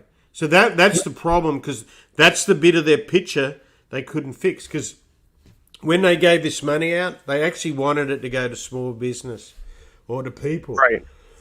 I mean, it always starts out as a good cause, but it always ends up. Right. 1 sec, I got to get some water. Sure. But I think, we do have a market that is increasingly politicized. It is increasingly bureaucratic, and the bureaucrats are gaming the system with insider trading. At least in the Congress, the Fed apparently isn't allowed to do that anymore. But it is. Yeah, no problem. But it definitely is a dynamic where you have to be more aware of some of those forces and pressures, because you have more division, and you also have more kind of extreme views shaping the ideas of policy and shaping some of the outcomes that we see as a result in the economy and sometimes in financial markets too. So it does behoove us as investors to, we try to tune out the noise and focus on signal, but sometimes we really have to look at a lot of different areas to be aware of what's going on and to model for probabilistic outcomes. Yeah, 100. You got to, and when you don't know, like I said, as these two blokes know, in November, I said, I'm out of this market. All I kept was some dividend paying things, stuff like that. But because when it doesn't make sense at all, when you can't even try and get in ahead of some of these, it's best just to, to go up to the casino window and cash out, right? Yeah. So that's where technical analysis is such an important part of what I do, because it gives you the discipline, but you can see what's going on. You can see how they react. Like I said this morning, I couldn't believe the bloody thing was up. Think about it logically. And it's not Johnny hindsight. In hindsight, you should go, oh, yeah, I guess it shouldn't have been up there. So it just tells you right there that people are just following other people. And the market goes down because it's going down. It's going up because it's going up. Sounds silly, but that's an old saying. Oil goes up because it's going up. It goes down because it's going down. And you don't want to be one of those sheeple, because you're going to be set. Just so I got copper up here, but if you're the guy selling here and buying here, and that's what a C wave is. And people should read up on the good Elliott way, like Ralph Elliott's work, and just understand crowd, or the madness of crowds. Understand sheep, because we're all at that point. So you got to learn how to. Our weakest bit is our human frailty, right? So you got to learn how to at least two. And that's why I use Murray and all these, because I want to know where people are numerically. But actually on copper, look, as far as an investment, a trader, this is until this 50 goes, it's still in an uptrend, right? So, and this is weekly. You got your cloud and all that, and we looked at that other one way back. So just simple stuff like that will help you. I think it's important for people who are trading and investing to have that, like you said, a more sort of systematic approach. You've got to have a defined risk level. You've got to have a goal. You've got to have a thesis that you're working from, and you got to know those things before you enter a trade or an investment, so you aren't navigating it and trying to kind of find your legs and, as the market's maybe moving against you. And the reason I say that is, anyone can get lucky and make a couple good trades. Sometimes people make life-changing trades. But if you make really good trades and you're not managing your risk, what you're doing is you're setting yourself up to think, I've got the Midas touch, nothing can go wrong, and then you blow yourself up. So it's really important to consider that if you want to have repeatable, consistent returns where you're cutting your losers quickly, you're riding your winners, and you're validating that thesis and understanding it before you get in the trade, you've got to get in the discipline of having that systematic approach and quantifying those things ahead of time, because then what you start to do is you start to form these behavioral patterns in how you trade, and it becomes really natural, like quantifying your risk return, knowing what things look like on a chart, being able to kind of understand where something is in a trend just by looking at the candlesticks. That stuff starts to come more naturally. Like for a lot of people who are newer to this game, or even just newer to trading and technicals, like it's not like me or Mate or Madavi just sat down one day and we're automatically brilliant at all this. Like we didn't just sit down in a computer and just start killing it like in the first second. It took time. It took discipline. It took some degree of loss. It took appreciating that systematic process. And then we got good at it, and then we got better at it. And so if anyone's out there and they're listening and they're feeling kind of down and beaten up by the market, you're not alone. Everyone who's ever cut their teeth as a trader or an investor has gotten beaten up. No one on FinTwit or StockTwits or YouTube that's telling you they've never had a loss, they're green every day, whatever. That's not the case. That's not how it works. Well, actually, there is one group that was like. Well, okay, so there's Pelosi and there's Rosengren and there's all those folks that are the best traders the world's ever known. When they were doing the Time Magazine Traders of the Year. No, I'm being serious. So back when they did the Federal Open Market Operations, New York Fed. Yeah. And I can't remember the exact numbers, so don't quote me on it. But Goldman Sachs, Morgan Stanley, actually I don't know if Morgan Stanley was on, but definitely JP Morgan, Goldman Sachs, and the major banks, because they were getting all that free money. It was like some incredible day of profit. I think it was over a year. It was like incredible. So unless you're getting basically someone else's money for nothing, and knowing that you're going to force it, for free, right? And sometimes you're just unlucky too. Sometimes you're lucky. That's also part of it. I try to never put on a trade. So that's why I don't go too much in and out. I try never to put on a trade that if my power goes out, line goes down, internet goes down, whatever, that when it comes back on, then I'm not going to get buried. So that's why I tend to buy support, sell resistance. So you give yourself a chance in the worst possible case. Remember, I come from defense. I want to have a good defense game plan. And there's some stuff I do not trade because it doesn't suit my personality, my comfort zone. I don't trade natural gas futures. I do trade those. I don't trade. Oh, wait a minute. I don't trade Nasdaq futures. And today I looked at because it was glaringly obvious. Trades, that's why. Huh? Those are for the manly trades, Well, they're for the gambler among us. But so I looked at. To me, it was a given today. The QQQs were going to get destroyed. Nasdaq was going to get destroyed. So I go, you know what? I'm not going to break my rule and do Nasdaq futures. So I looked at Qs. Remember those Q puts? And the spread on it and the lack of market makers, I went, bugger that. So you want to go, so if you want liquidity so you can get in and out is my point, right? And you want to be comforted in it. If you carried Forex, I've never liked trading the British pound. Probably more so now with Boris Johnson at the helm. Lord knows what's going to happen. But some currencies you're comfortable with, some stocks, so find that, and that's totally natural. Don't just buy it because everyone else is buying it, and don't forget if they buy it too high, you can short it. So Yeah, all good points, and I think this is one of those situations where if you started trading and investing in 2020, that was not a normal market. A lot of 2021 wasn't really a normal market either. And a more normal market is where you have a wider distribution of outcomes, both on the long and the short side, on the up and the downside. And we're starting to see a market that's more like that. I mean, to some people, it seems like it's a more volatile market. The reality is it's a more normal market in the sense that, stocks don't just always go up. You have pullbacks, and some of those pullbacks are deep and brutal, and you're still in a bull market, even if the index gets kind of obliterated, even if some of the sectors get kind of trashed. And there's nothing wrong with that. In fact, that's one of the reasons that bull markets can continue to go higher, is they flush out speculators and they try to get rid of some of that leverage to keep that upward momentum possible, because those same folks are going to get in at a higher price.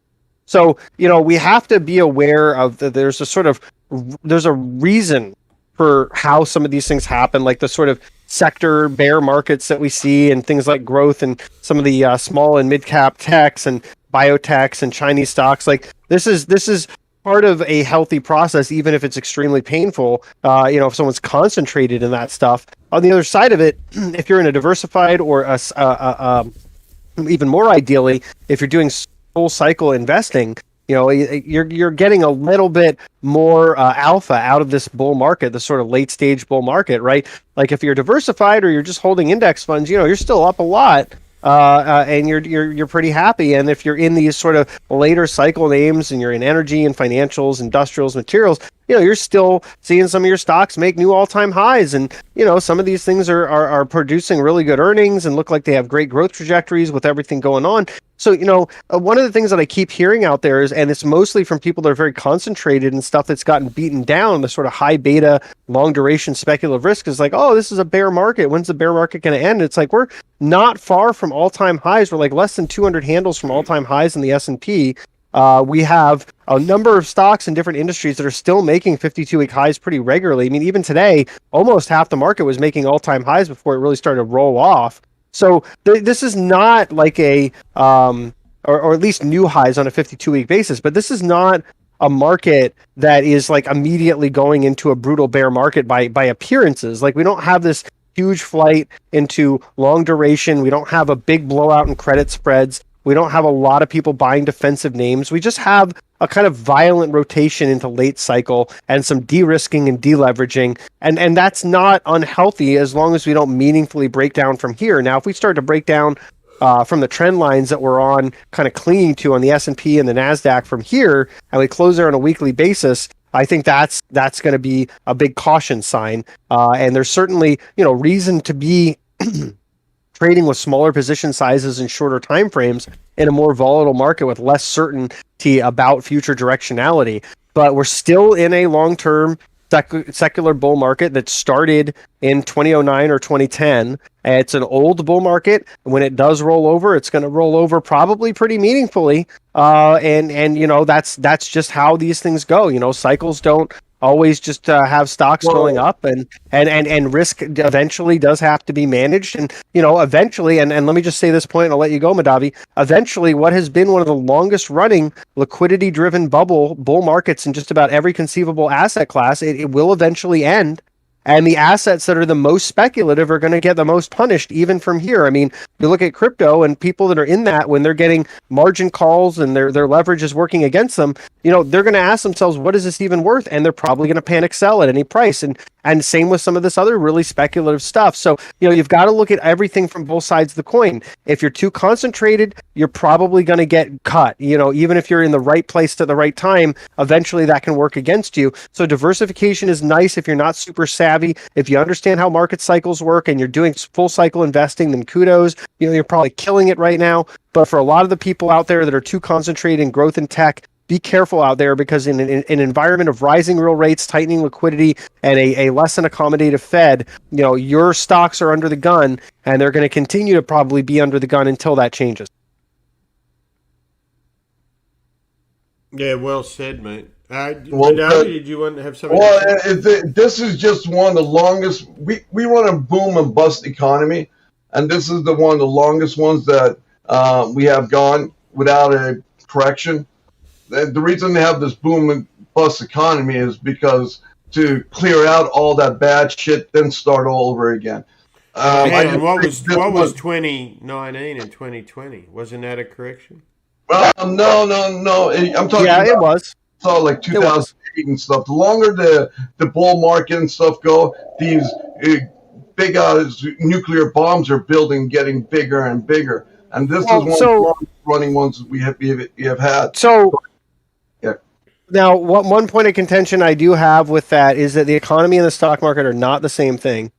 So the economy has really not recovered well. Like if you look at the amount of stimulus that they put into the economy from the fiscal and monetary side, it's absolutely incredible. We should have an economy that's growing by double-digit GDP every quarter, and it should be the best economy humanity has ever seen. And instead, it's kind of like real wages are negative. If you factor for inflation, job growth, where job growth is happening is not particularly impressive. In terms of like substandard jobs, leisure, travel, retail, logistics, and so we've got an economy that's kind of just limping along. Labor force participation rates have never recovered. So you could argue, the economy's never really recovered. It really hasn't had this long-term secular recovery. What we have had, and this is where I totally agree with you, we've had this really long bull market, like kind of like irrationally long, and part of it has to do with just the amount of liquidity. I mean, this is not a bull market supported by the economy. It's not a bull market that's entirely supported by earnings. It's really a bull market supported by an abundance of cheap capital seeking returns, and also making possible corporations buying back more of their shares and passive flows continuing to accumulate a lot of stuff at the index level for retirements and pensions. And that, as we see, serves an ever more concentrated group of like 5 of the biggest stocks. Like in the S&P, 25 cents of every dollar goes to 5 stocks. In the Nasdaq, 40 cents of every dollar goes to 5 stocks. So what you got to ask yourself also is what happens when those flows go in reverse. Every dollar sold of Nasdaq, 40% of it comes out of 5 stocks. Right. Every dollar sold of S&P, 25 cents of it comes out of 5 stocks. Yeah. When you got interest rates kept down so low too, it could also create a nuclear disaster for this. Oh, it does. Time. It does. It does. I mean, look at the spreads between junk debt and corporate debt and government debt, and look at how most of this debt is negative in real yields. It's crazy. Well, it all started with a lack of moral hazard. One thing that has happened is because the interest rates have been so held down so low, people looking for yields, and some of these instruments are in, and they're just huge. Yeah, 100%. Yields, and that's where I don't think people have been thinking about it, looking in there, and poking. Nobody wants to poke their eyes in there because they could be it. You don't want to see it. What could be laying in there for you? Well, there's a few things. One is in 2008 they bailed out Buffett, and that were done, right? Goldman was done. AIG was done. So the moral hazard got thrown out the door right there. Yeah, they also told these guys, hey, man, we can take whatever risk we want, and they're just going to bail us out, right? So that's what I mean by moral hazard is 2 things. That, no responsibility. 2, no one comes down on you, right? You get away with it. And that's gone on and on and on. And that gets deeper and deeper and more entrenched to the point they put some of these people then in power, in governments and all this. And it's not the Donnie Trumps and the Bidens and that are the problem. That's what they want you to believe, right? They split the whole thing up. It's these people that have been doing these grifters. Not that say that Donnie's not. But they're now in power. These people that orchestrated a lot of this stuff, and it goes way back to long-term capital, and I'm not even talking about the whole bubble stuff, South Sea bubble that you learn at university. I'm talking about when this gets away, it gets normalized and okay. And they even put it on TV. What's that show, Billions or something? That's unfortunately what it's like. And the legals are doing deals with them. And that's the people in power, and if you try to upset that, they will crush you. And that goes on and on and on. Then the man in the street is left behind. They think it's okay to take these risks. But the difference is they don't get bailed out, and they don't get a job in government. And one thing is, some of the instruments might work well at 1%, but cannot work at 1.25% or 2% interest rates. You know what I'm saying? Oh, right. Yeah, Well, so that's let the me, whole let me, debt problem, right? right. So you've got 10, most of the rate sensitive debt around the world keys off the US 10-year rate. You got $150 trillion or more of global debt. That interest rate, every time it ticks up like 10 basis points, you're talking about like tens of billions of dollars of losses, if not more. And it just starts to magnify. The higher the rate is, the more that a small increase causes larger losses. So that's a big problem. You do have negative interest rate debt dropping. So there's less of that in the world today than there was this time last year. So that's at least encouraging. But yeah, overall, you have a completely unsustainable global debt paradigm where a lot of people aren't properly managing risk, where there's what you could call returnless risk, right? You usually look at fixed income as risk-free return, especially when you talk about U.S. sovereign debt. On the other side of it, the reality is we have returnless risk, right? And that's becoming a big problem in sovereign debt and some of what used to be safer forms of corporate debt, and that's an issue that's being exacerbated. But I want to go back to the point that you mentioned about sort of the inequality, because I don't want to get too political, but I do want to mention this because I think it's important. I apologize for my voice today; something went down the wrong pipe today. But anyway, this is a study that was done by Princeton University. And what it concluded was that the United States is an oligarchy, not a democracy. And I'm going to just read a couple quotes from the study.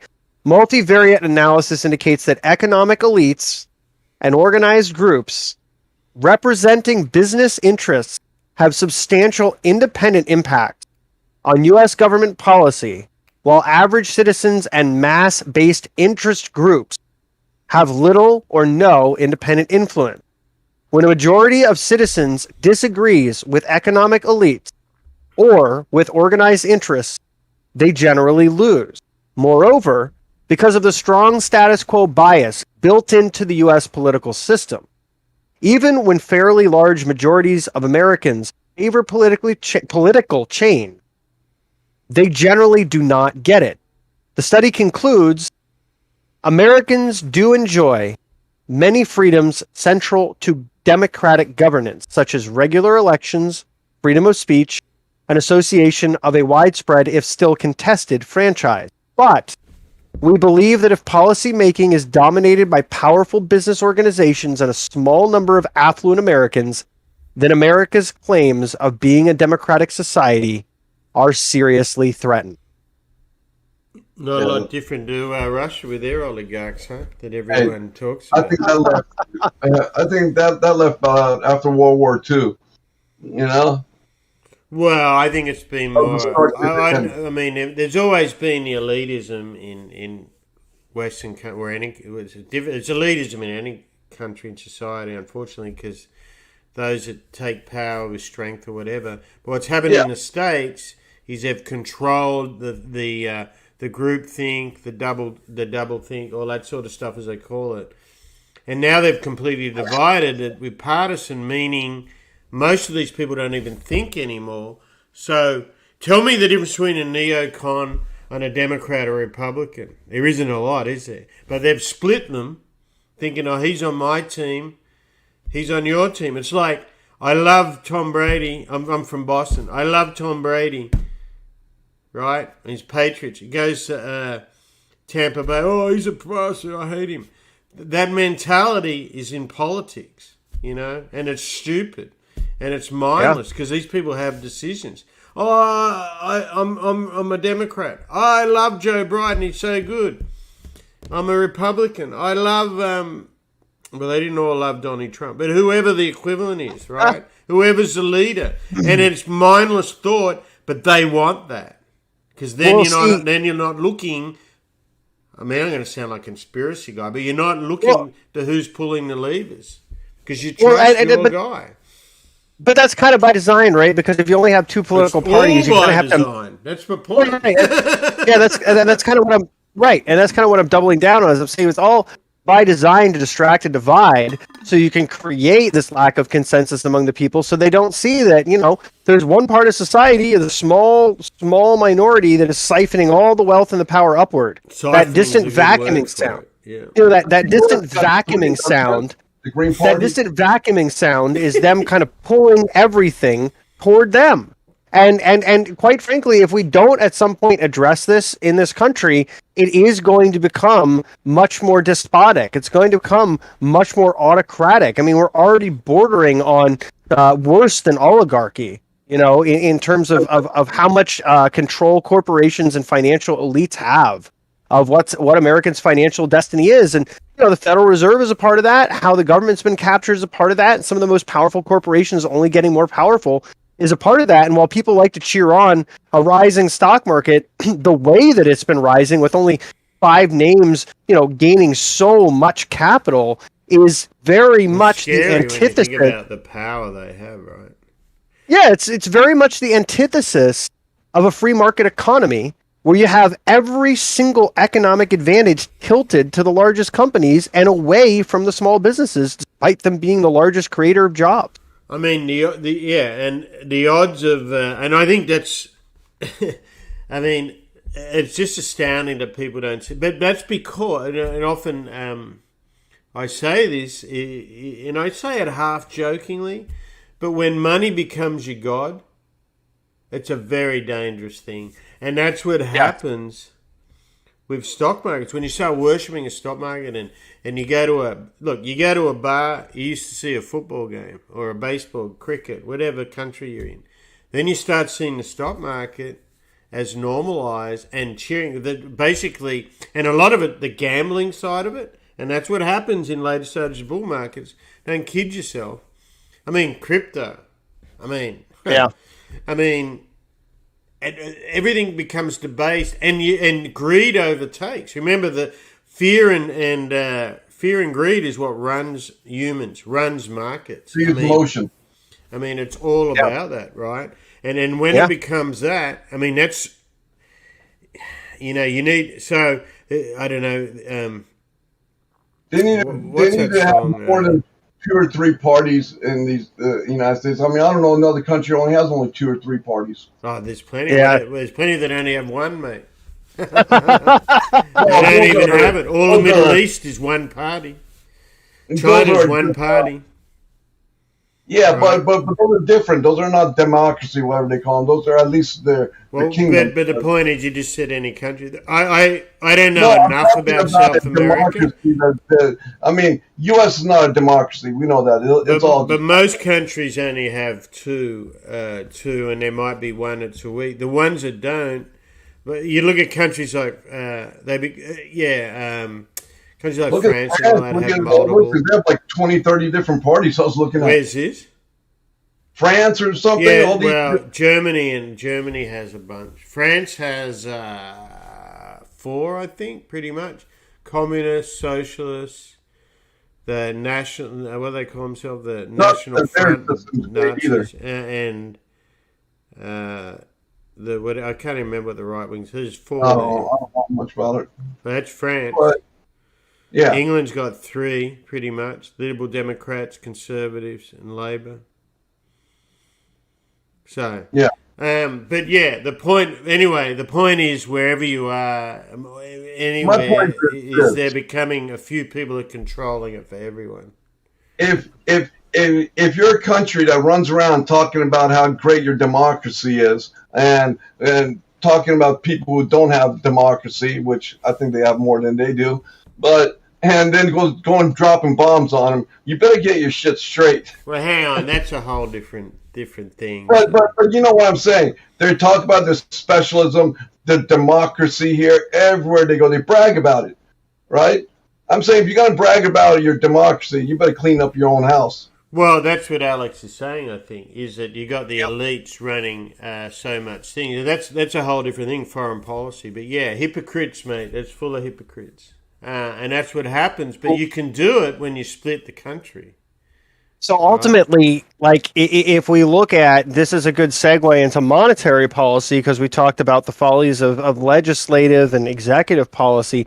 Monetary policy is an interesting framework in the United States, especially because really the transmission mechanism is purely into financial markets. It really has a big beneficial effect for like the top 25 and particularly the top 10% of society who hold most of the assets. And for everyone else, there's this sort of delayed impact. It decreases debt costs. It helps to improve demand. It helps to stimulate certain components of the economy, but you don't have that, immediate wealth effect. In fact, if anything, because of the potential reduction in purchasing power over time from those policies, it has the opposite of a wealth effect for the bottom 60% of society. So, monetary policy is just as problematic as these sort of legislative and executive policies, and it's part and parcel of that same oligarchical domination of political and fiscal and monetary discourse. This is the sort of oligarchical monetary discourse, the policy that controls the financial and economic destiny of a country and is really just really engaging for a select few in terms of who it benefits. And that's another thing that I think we need to talk about eventually. It's probably going to be having to be talked about during a crisis because people are going to wonder, is it really worth just giving rich people more money to try to make the economy better? But, that's another conversation. There's a great Why Peter did you Garrett come out with his new picks? The rich get richer, the poor get the picture. Read it. Did you guys see this? Biden appoints these new ones to the Fed positions. So these people are going to gain some power. Well, so that was the thing that I was mentioning before that one. I think it was Rankin or something like that they talked about today. She's literally telling them not to invest. I mean, but people don't understand it because it becomes like a football team. They just believe whatever their side says. I could say, hey, everyone should dye their hair green. Everyone should sing whatever, and half the country's going to do it. It's got to that point almost. I mean, it's quite, and so, but and don't forget, a lot of these wars that you talk about, they're distractions, right? Wag the dog, right? Wag the dog, mate. Remember, you're talking about. Remember when? It's still one of my favorites. They made a movie. Running, you would never hear the United States bark about stuff, actually yell about stuff, because the world would be scared of it. Now they're not so much. They're losing their power, their positions, their powering around the world, and that's all. I think a lot of people. Their finances too, so it's all connected. The poorer the country gets, the less powerful it is. Of course, yeah, we know that through history. But I mean, let's talk. My favorite wag the dog was when. I think it was Clinton had some hearing against him, and he accidentally put a missile into the embassy in Belgrade, the Chinese embassy. Remember that one? That changed the subject. Wow. So we're seeing that right now, right? We're seeing it with. We saw it. We talked about this a few weeks ago with the Ukraine, and then in England, whatever you say, every country does it. It's not just America. So if you can distract the masses when they're so divided, and don't forget they're so weakened. We've had 2 years of lockdown. And now you've got the CDC, after all the scaremongering and all the fearing, because people are still dying on the old way they counted it. So now, only 6% or something, whatever the number was, they brought out the other day, COVID was actually from people that didn't have mobility, in other words, previous disease. That is shocking that people just accept it and they do it and they're scared. Just think of how many people locked up, lost everything. How many suicides, mental health, lost everything, their lives, their money. And that's what drives most people to distraction that aren't just stock market junkies when all they hear about is inflation, this and that. And they're like, hang on. What about this? So there's no humility in being wrong, or these people. It's very dangerous and disaster. I don't think it ends well, but in a different way, not just a monetary way. If this keeps going, you can only push people so far. Right?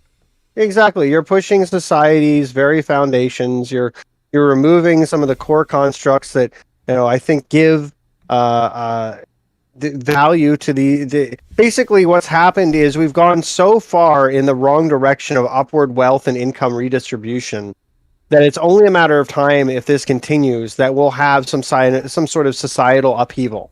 If it doesn't stop, you're going to have especially younger generations that weren't afforded the same opportunities and don't have the same comfort, and the struggle is particularly real for them, really just say enough is enough. And I don't know what that looks like. I don't know how it takes shape, if it's if it's demonstrations, if it's riots, if it's something else. But I do know that point is getting closer because very little is being. Well, no, I don't. We've already had Yeah, but I don't think we've had anything. No, I don't think we've had anything close to the scale. Well, the reason is you've got both sides of politics are run by money in the United States by billionaires. You had your so-called left-wing party of the people have 2 billionaires run. Yeah, they understand the masses. They only understand. I mean, so you don't have anyone. I mean, it's just mindless. It's through history. It's mindless. Right, but my point is that with any kind of system like this, eventually there is a threshold that's reached, and when that threshold's reached, society does begin to break down. I'm not saying that's going to happen, but if it does, it's more like it's already broken down in many ways, actually. But you probably could make that argument, but I mean, like, broken down to the point that people are pouring out into the streets every day to protest, like the economic conditions, the lack of economic and socioeconomic equilibrium. I'm just saying that at some point you do start to see that. I'm not sure when it happens, but the chances that it happens are growing by the day with all the neglect towards so many people and just every single policy focused on a select few. There's a very popular thing to say, if you do anything for any American, resembling a social safety net, it's socialism. But, if you give away, trillions of dollars to the ultra rich, that's economic stimulus. And the reality, a pretty socialist country in reality, depending how you define it, when less than 50% pay tax. In other words, they're on some kind of benefit, right? That's already socialism. So you got corporate socialism in America, which is what you're talking about. And then you got socialism. But at the end of the day, a society's meant to help. If there was real socialism, we'd probably have, medical care probably wouldn't be the leading. So what is real socialism, though? There's all different terms. But I mean, I would think we'd have a medical system that actually has a public option, so medical costs aren't the leading cost. That's your corporate welfare, right? You've got it entrenched that everyone should make money out of it. So you've got, for example, I know a couple of multi-million-dollar lawyers that are fervent Democrats. I said, why are you? Because I don't understand the politics here. Oh, because why? Tort law. Oh, not for helping them. And then I know, and the other way, I know people with no money that are fervent Republicans. And I'm like, well, what the? Everything's just mixed up. But at the end of the day, it's that comes home to roost when it's broken down. But they've divided everyone over every stupid issue. And anyone who thinks you're right-wing because you just believe all this agenda and you're left-wing, you all believe that agenda, is just stupid and part of that partisanship. It's mind-boggling. You can believe different tenets of different things, and it'll get back to that. But capitalism that the United States is running is not real capitalism either. It's not just United States; it's the world. Everyone wants to shit on America. Well, right? But look at all around the world that's going on. It's not just America. Capitalism like they run it here to critique. Anyways, what do you mean? Well, their capitalism. Every state, every country makes up their own ways of capitalism, right?